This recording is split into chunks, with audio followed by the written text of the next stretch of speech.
Do you miss the days when the looming specters of financial ruin and the collapse of Western democracy didn't haunt your every waking moment? When you could immerse yourself for a week in a JRPG, grinding levels through repetitive turn-based combat in a Mountain Dew-powered fugue state with a background of 90s alternative rock? Well, I can't help you with most of that, but if you're like me and you love RPGs but you don't have 100 hours to dick around in menus stroking your persona, I'd like to recommend you a game that you might have missed. One that harkens back to that bygone Cool Ranch Dorito flavored golden age. I realize that it looks like a weekend project fresh out of RPG Maker, and I know that most of us are used to games with graphics a bit more titillating, but as a great man once said, "Is my penis smaller than most? Does too much masturbation cause premature ejaculation? Is it unusual for my boyfriend to touch my anus? I don't know." It's not about looks, it's about the feeling you get deep in your loins when you step out of town. The sun is shining, the birds are chirping, the wind is in your hair, and what's that? Across the field. Oh, I do believe it's a monster. Well then, let's get ready to... There it is. Welcome to Eyes, Wise, Yes. Apparently it's French and it's supposed to be ease because why not? It doesn't matter. There are a bunch of Ys games and several different versions of the first few, but the ones I'm recommending come in a bundle on sale for like $5. The bundle is called Ys 1 and 2 Chronicles Plus, and it consists of an updated version of the first two games in the series that were originally titled Ys 1 Ancient Ys Vanished and Ys 2 Ancient Ys Vanished the Final Chapter, which is a mouthful. Those original versions came out in June of 1987 and April of 1988, respectively, which is cool, but this bundle is a port of the PSP remakes of those games, and they're great. I especially appreciated being able to play them with a controller on the Steam Deck, and I assume they work just as well everywhere else. The biggest draw for me is that they're RPGs that genuinely respect your time. There's very little grinding, and you can save at any time outside of a boss fight. There's even a dedicated button to fast forward through dialogue if you've already read it, or if you just don't care. But despite not wasting a ton of time, there is still a decent story to be discovered here. It's a little tropey, but again, the original versions are old enough that you could argue that they helped establish the tropes. You play as Adol Kristen, a red-haired adventurer from a distant land. And I should reiterate, I've only played these two games in the series and a little bit of Ys 8, but my general understanding is that you play as Adol in every game in the series except Origins because it's a prequel several hundred years in the past. Each game is a different story in his long career of slaying bitches and laying witches. As Ys 1 opens, he's traveling to the island country of Asteria because 6 months ago a massive wall of storms cut off all contact with the people there, and he's apparently decided to put a stop to the weather. To do that, he'll fight his way through dungeons, slay some bosses, save some damsels, and look for 6 magical books. It's a bit of a chosen one thing, and that's never my preferred starting point for a story, but it's fine. I'll tell you what's more than fine, the music. It's beautiful, it really lays the groundwork for immersion. I spent a while just wandering around the starting town, enjoying the tunes and talking to the people. It's cozy and it works together with the character portraits to really bring you into this world.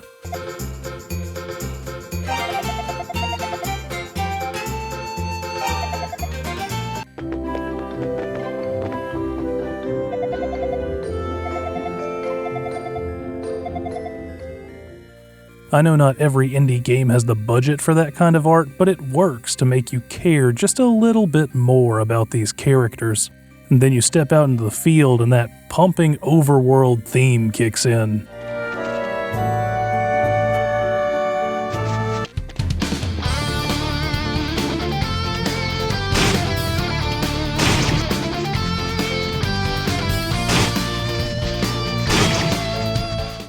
I love it.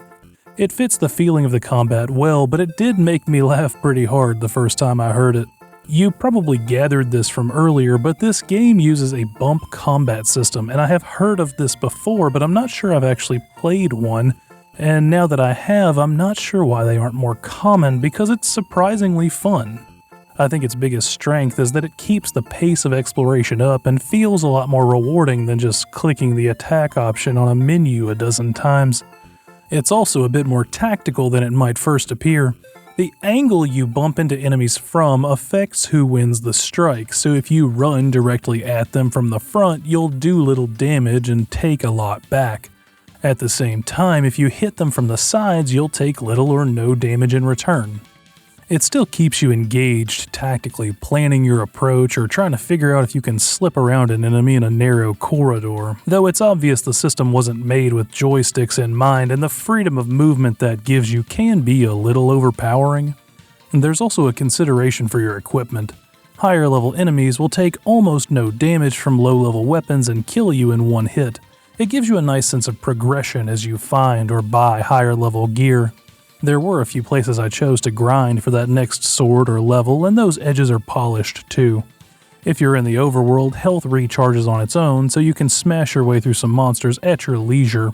But healing is limited in the dungeons themselves, and there are items to help with that. Sometimes you'll find a small safe room or a shortcut to the surface, and the result is an engaging loop of seeing how deep you can get before things become too painful, carefully making your way back out until you're tough enough to finish the job.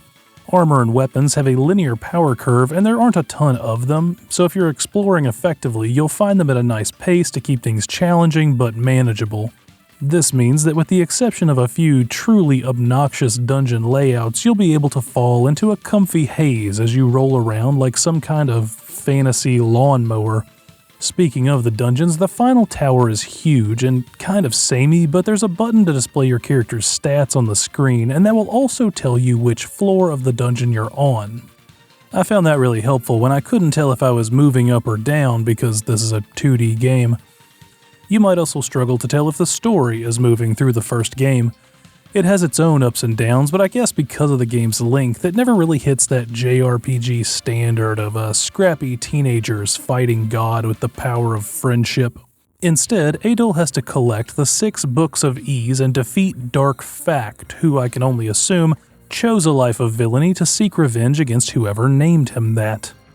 There are hints of deeper lore sprinkled around, but since the game doesn't slap you across the face with exposition like most RPGs, I wouldn't really blame anyone who finished it and still didn't know what was going on. The game ends on a bit of a cliffhanger, so it's nice that it's packaged with the sequel. Ys 2 is literally more of the same. It continues the story directly from Ys 1, but introduces magic and the ability to attack diagonally. One of these changes makes normal combat trivially easy, and the other makes boss fights significantly less enjoyable. It won't take you long to figure out which is which, because most of the bosses can't be hurt by your physical attacks at all.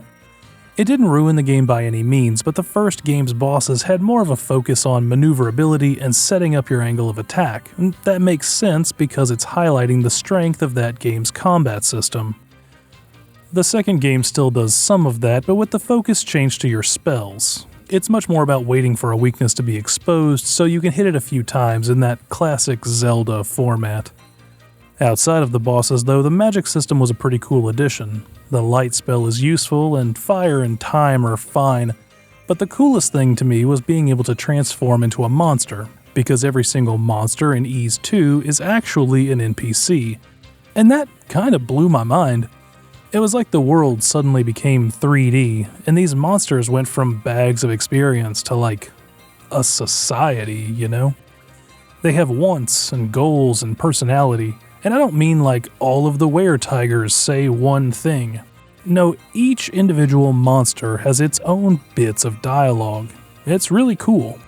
I've played a lot of RPGs, and I guess I never really questioned why you have to cut your way through hundreds of beasts that really shouldn't have any reason to fight you just to get to the humanoid or more intelligent boss enemies. Obviously there's that old joke of like, why was this wolf carrying around 30 gold, but it's just a given that in RPGs you fight monsters and they drop loot. I guess I just assumed that the big bad stocked their castle with enough random shit that you're bound to walk into something eventually, But in this game, you can talk to that snail in the sewer or whatever, and he'll tell you, I'm looking for that dude with the red hair, and I'm gonna kill the crap out of him because my boss told me to do it. And that made me realize, oh, okay, you guys have a hierarchy. You're doing a job. That's why you drop money, because you're paid to be here. It totally recontextualized my relationship with the concept of the wandering monster, at least in this game. Anyway, Ys does a lot more lifting on the story front than the first game, but I can't really go into it without doubling the length of this video, so I'll just say it's an okay story told competently by characters that I couldn't tell you the first thing about. They did not leave much of an impression. It hits the right notes for me in the moment, but it's not raising some deep moral question that's going to keep me up in the months ahead. As far as criticisms go, I do think it was a mistake to change the field music.